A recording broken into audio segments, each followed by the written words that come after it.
I never thought I'd be the kind of guy who'd end up with blood on his hands. But here I am, standing in the dim glow of a flickering streetlight, staring at the crimson streaks on my fingers.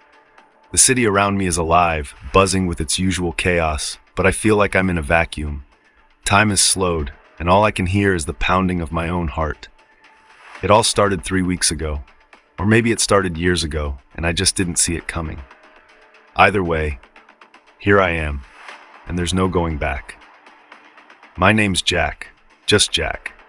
No fancy last names, no tragic backstory, at least not until now. I'm a bartender at a dive called the Rusty Nail in the heart of the city. It's the kind of place where people come to forget their problems, and I'm the guy who listens to their drunken ramblings. I've heard it all. Cheating spouses, dead-end jobs, broken dreams, but nothing could have prepared me for her. Her name was Lena. She walked into the bar on a rainy Tuesday night, drenched and shivering, but with a fire in her eyes that made my stomach twist. She wasn't like the others. She didn't want to forget. She wanted to remember, and she wanted me to help her. "I need a drink," she said, sliding onto the stool in front of me. Her voice was low, husky, like she'd been crying or screaming, maybe both. I poured her a whiskey neat and slid it across the bar. She downed it in one go, her eyes never leaving mine. "Another," she said. I obliged. By the third glass, she started talking. "I'm in trouble," she said, her voice barely above a whisper. The kind of trouble that gets people killed. I should have walked away. I should have called the cops. But I didn't. Something about her pulled me in, like a moth to a flame. Or maybe it was the way she looked at me, like I was the only person in the world who could save her. "What kind of trouble?" I asked, leaning closer. She hesitated, then reached into her bag and pulled out a flash drive. "This," she said, sliding it across the bar. "It's evidence. Evidence that could bring down some very powerful people. And they know I have it." I stared at the flash drive, my mind racing. "Why are you telling me this?" "Because I don't have anyone else," she said, her voice breaking. "And because I think you're the kind of man who doesn't walk away from a fight." She was wrong. I'm not a hero. I'm just a guy who pours drinks for a living. But in that moment, I wanted to be the man she thought I was. I wanted to be her hero. That was my first mistake. The next few days were a blur. Lena became a constant presence in my life, showing up at the bar every night, always looking over her shoulder, always on edge. She told me everything, about the corrupt politicians, the dirty cops, the shadowy figures who'd stop at nothing to keep their secrets safe. And I listened, like an idiot, thinking I could somehow fix it. But then, one night, she didn't show up. I waited until closing time, my stomach in knots. When I finally locked up and stepped out into the alley, I found her, or what was left of her. She was lying in a pool of blood, her eyes wide open, staring at nothing. The flash drive was gone. I dropped to my knees beside her, my hands shaking as I reached for her pulse. Nothing. She was gone, and I was in way over my head. That's when the real nightmare began. The cops came, of course. They asked questions, took statements, but I could tell they weren't really interested. Lena was just another dead girl in a city full of dead girls. But I couldn't let it go. I couldn't just walk away. I started digging, following the threads she'd left behind. It led me to places I never should have gone, to people who'd kill me without a second thought. But I didn't care. I was in too deep. And then I found it, the flash drive. It was hidden in a locker at the bus station, just like she'd told me. I plugged it in my laptop, my hands trembling as I waited for the files to load. What I saw made my blood run cold. It wasn't just evidence. It was a blueprint, a detailed plan to take down the entire city. And at the center of it all was a name I recognized, a name I'd never forget. That's when I realized the truth. Lena hadn't come to me for help. She'd come to use me. She'd known exactly who I was, exactly what I'd do, and she'd played me like a fiddle. But it was too late to back out now. I had the flash drive, I had the evidence, and I had a target on my back. The next few days were a blur of paranoia and panic. I couldn't trust anyone, not the cops, not my friends, not even my own reflection in the mirror. Every shadow felt like a threat, every sound like a death knell. And then they found me. I was at the bar, trying to act normal, when they walked in. 3 men in suits, their faces blank, their eyes cold. They didn't say a word, just grabbed me and dragged me out back. I fought, of course. I kicked and screamed and clawed at them, but it was no use. They were too strong. They threw me into a van, and the last thing I saw before the door slammed shut was the flickering streetlight above the alley. When I woke up, I was in a dark room, tied to a chair. My head was pounding, and I could taste blood in my mouth. "You've been a very naughty boy, Jack," a voice said from the shadows. I squinted, trying to make out the figure in the darkness, and then he stepped into the light. It was him, the name on the flash drive, the man behind it all. "You should have walked away," he said, his voice calm, almost bored. "But you just had to play the hero, didn't you?" I didn't answer. What could I say? He was right. I'd been an idiot. He leaned in close, his breath hot on my face. "Now you're gonna tell me everything, and if you're lucky, I'll make it quick." I wish I could say I stayed strong, that I didn't break, but I did. I told him everything. And when he was done with me, he left me there, broken and bleeding, to die. But I didn't die. Somehow I found the strength to get out of that chair, to stumble out of that room and into the night. I don't know how I made it back to the bar, but I did. And now, here I am, staring at the blood on my hands, wondering how it all went so wrong. But here's the twist. The blood on my hands, it's not mine, and it's not Lena's. It's his. Because while he was busy breaking me, I was breaking him, and when I finally got free, I made sure he'd never hurt anyone again. But that's not the end. As I stand here, trying to catch my breath, I hear a sound behind me. I turn and there she is, Lena. She's alive, and she's smiling. "You did good, Jack," she says, her voice soft, almost tender. But it's not over yet. I stare at her, my mind racing. "What do you mean?" She steps closer, her eyes gleaming in the dim light. "There's more to this than you know, and if you want to survive, you're gonna have to trust me. I don't know what to say. I don't know what to think. All I know is that I'm in way over my head, and there's no way out." I stared at Lena, my heart pounding so hard I thought it might burst out of my chest. She looked different, alive, yes, but also sharper, more dangerous. Her hair was pulled back, her clothes clean and crisp, not a trace of the rain-soaked, desperate woman who had walked into my bar weeks ago. Her eyes, though, those were the same. Dark, calculating, and full of secrets. "You're supposed to be dead," I said, my voice hoarse. My hands were still trembling, the blood on them drying into a sticky, rust-colored crust. She tilted her head, a small, almost mocking smile playing on her lips. "And yet, here I am. Surprised?" "Surprised?" I choked out a laugh, though there was no humor in it. "Lena, I watched you die. I saw your body. I touched you. You were cold. You were gone." She stepped closer, her heels clicking against the pavement. The sound echoed in the empty alley, sharp and deliberate. "Things aren't always what they seem, Jack. You of all people should know that by now." I backed away, my mind racing. This couldn't be real.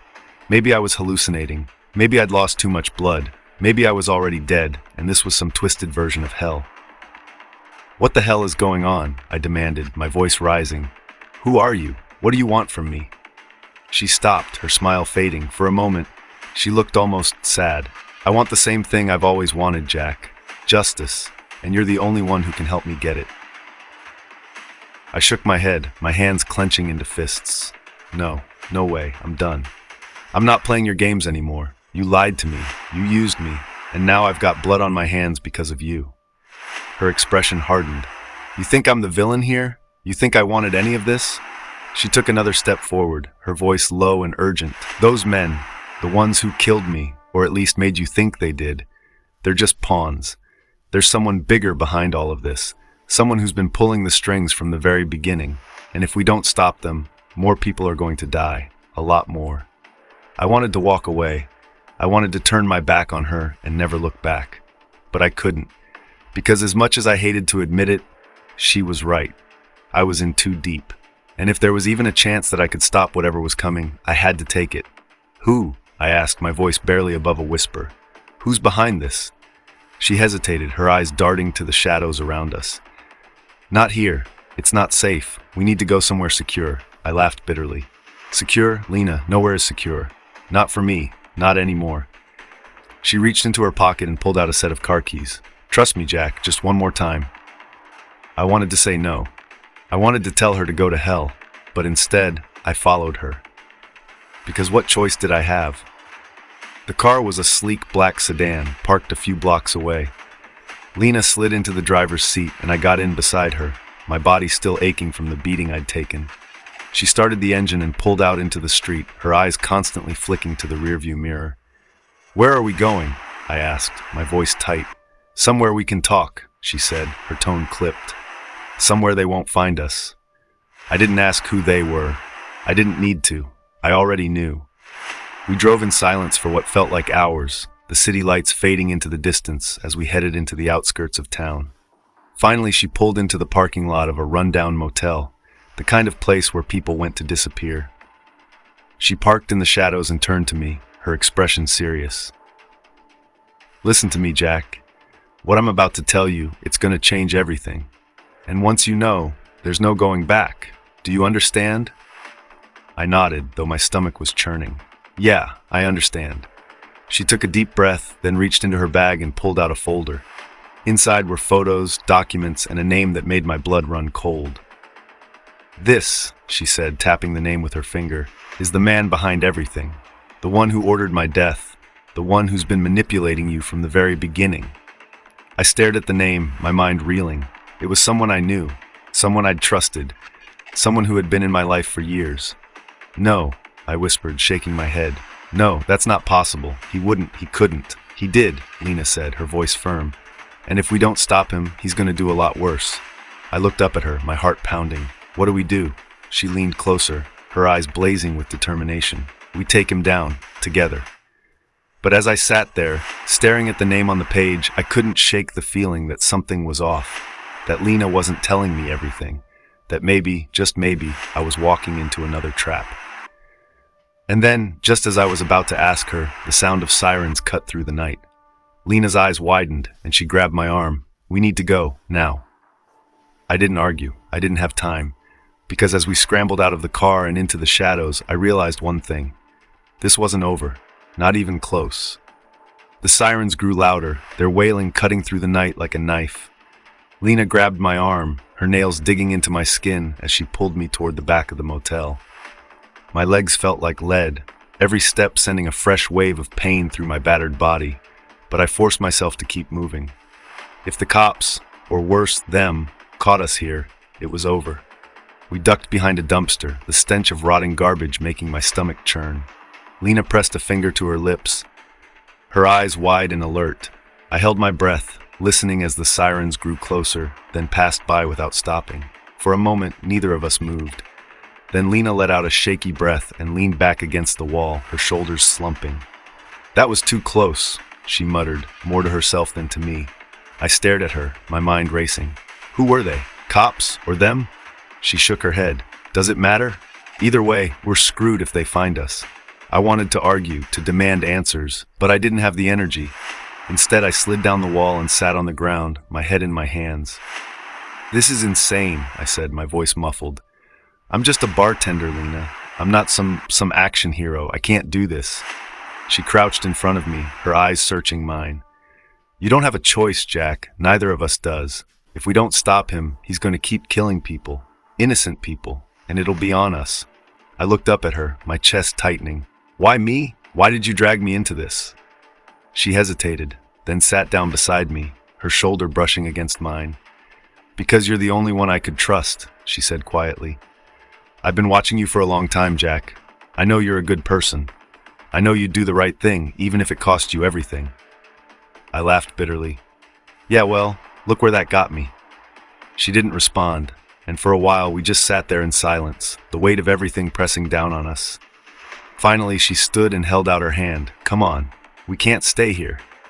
I took her hand, letting her pull me to my feet. My body protested, but I ignored it.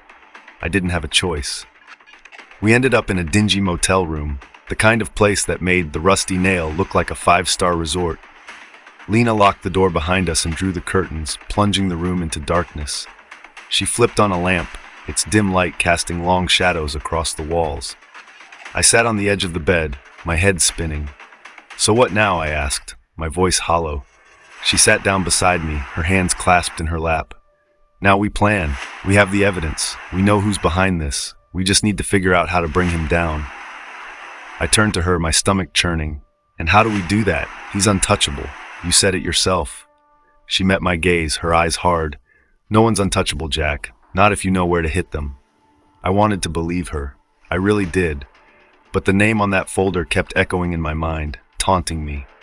It was someone I'd known for years, someone I'd trusted. And now I didn't know what to think. What if we're wrong? I asked, my voice barely above a whisper. What if he's not the one behind this? What if it's someone else? She shook her head. It's him, Jack. I've seen the proof. I've seen what he's capable of. I wanted to argue, to tell her she was wrong, but I couldn't, because deep down I knew she was right. I'd seen the darkness in him, the way he manipulated people, the way he always seemed to come out on top no matter what. I just hadn't wanted to believe it. So what's the plan? I asked, my voice heavy with resignation. She leaned closer, her voice low and urgent. We hit him where it hurts. His money, his power, his reputation. We take it all away. And then, when he's vulnerable, we strike. I stared at her, my heart pounding. And how do we do that without getting killed? She smiled, but there was no warmth in it. We'll figure it out, together. But as I sat there, listening to her lay out the plan, I couldn't shake the feeling that something was off. That she wasn't telling me everything. That maybe, just maybe, I was walking into another trap. And then, just as I was about to ask her, my phone buzzed in my pocket. I pulled it out, my stomach dropping when I saw the name on the screen. It was him, the man from the folder, the man we were supposed to take down. I looked at Lena, my heart racing. It's him. Her eyes widened. Answer it. I hesitated, then swiped to answer and put the phone on speaker. Hello? Jack, his voice came through, smooth and calm, like always. It's been a while. I swallowed hard, my mouth dry. Yeah, it has. There was a pause, and then he said, I hear you've been busy, getting involved in things you shouldn't be. I glanced at Lena, who was staring at the phone, her expression unreadable. I don't know what you're talking about. He chuckled, a low, dangerous sound. Don't play dumb, Jack, it doesn't suit you. I know everything, and I know you're with her. My blood ran cold. What do you want? I want to make a deal, he said, his tone casual, like we were discussing the weather. You walk away now, and I'll forget this ever happened. You keep digging, and, well, let's just say it won't end well for you. I looked at Lena, my mind racing. She shook her head, her eyes pleading with me not to give in. I'll think about it, I said, my voice trembling. He laughed again. Don't think too long, Jack. Time's running out. The line went dead, and I lowered the phone, my hands shaking. What do we do now? I asked, my voice barely above a whisper. Lena stood, her expression grim. We moved faster. But as I watched her pack up the evidence and prepare for the next step, I couldn't shake the feeling that we were already too late, that no matter what we did, we were walking into a trap, and that this time, there might not be a way out. The plan was simple. At least, that's what Lena kept saying. We'd expose him. We'd leak the evidence to the press, to the authorities, to anyone who would listen. We'd make sure the whole world knew what he'd done. And then, when he was scrambling to save himself, we'd disappear. It sounded good in theory. But as I sat in the motel room, watching Lena pace back and forth, I couldn't shake the feeling that something was off, that she wasn't telling me everything, that maybe, just maybe, I was the one being played. We need to move now, Lena said, her voice tight with urgency. He knows we're onto him. If we wait too long, he'll bury the evidence, and us along with it. I nodded, though my stomach was in knots. Yeah, okay, let's do it. She stopped pacing and turned to me, her eyes searching mine. Are you sure you're ready for this? Once we start, there's no going back. I forced a smile, though it felt more like a grimace. I'm ready. She hesitated, then nodded. Good. Let's go.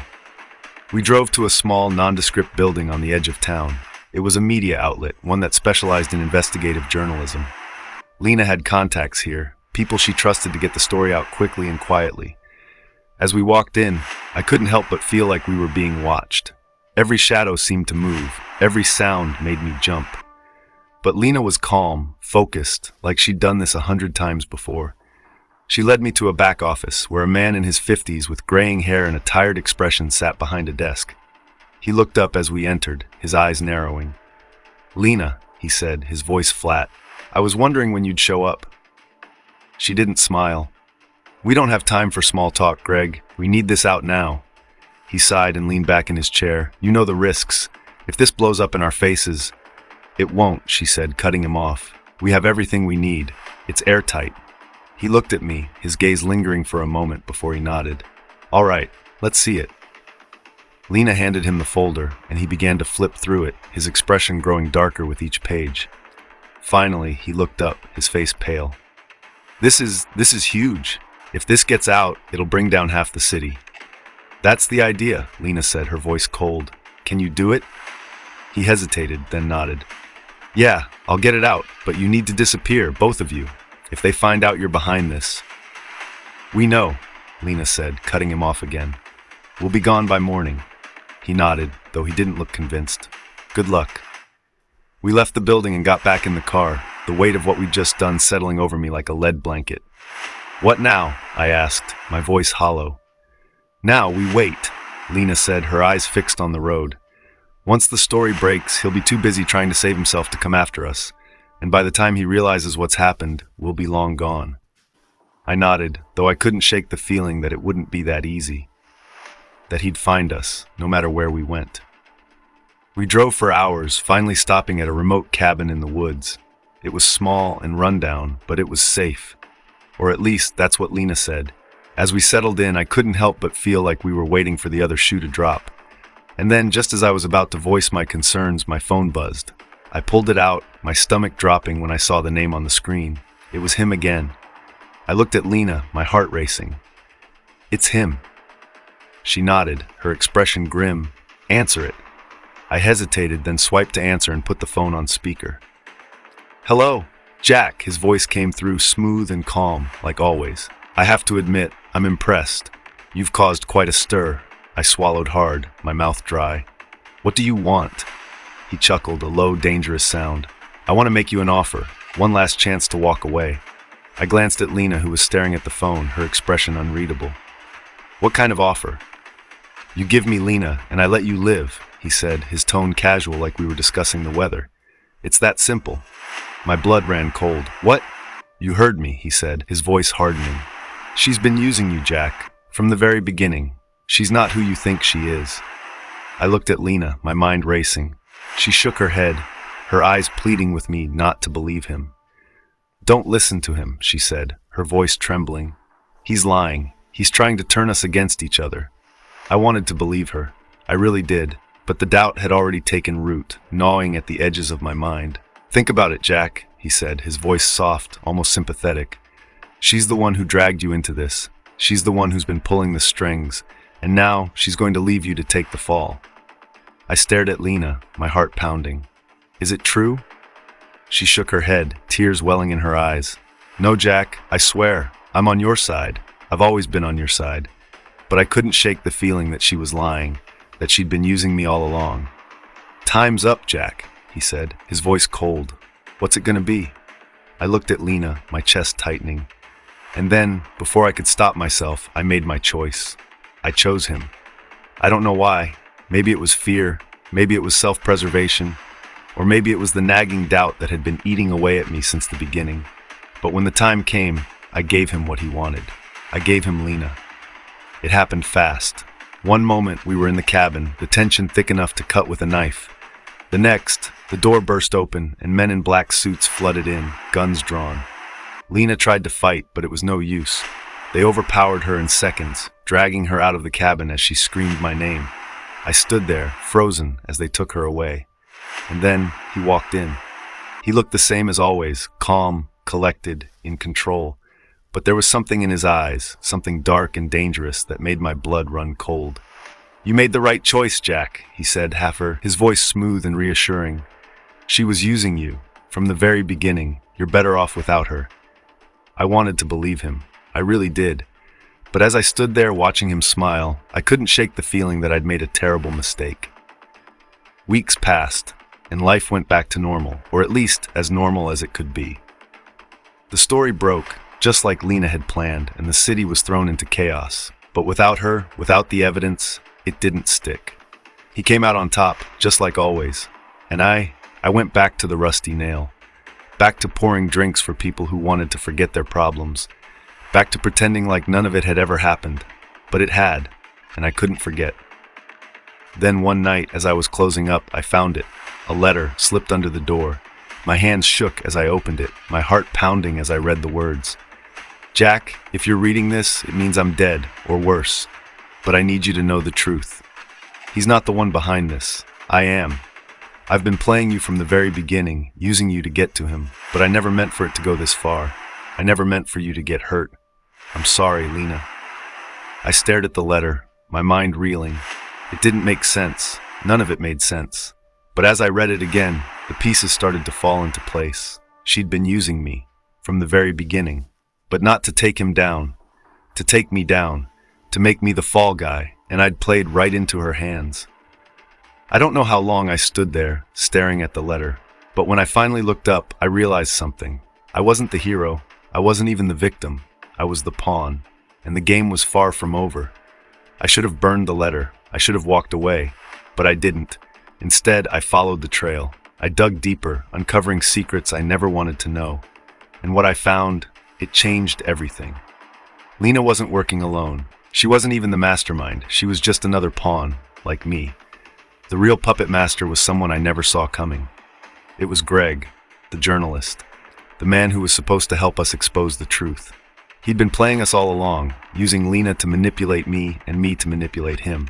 And in the end, he got exactly what he wanted: power, control, and a story that would make him famous. I confronted him, of course.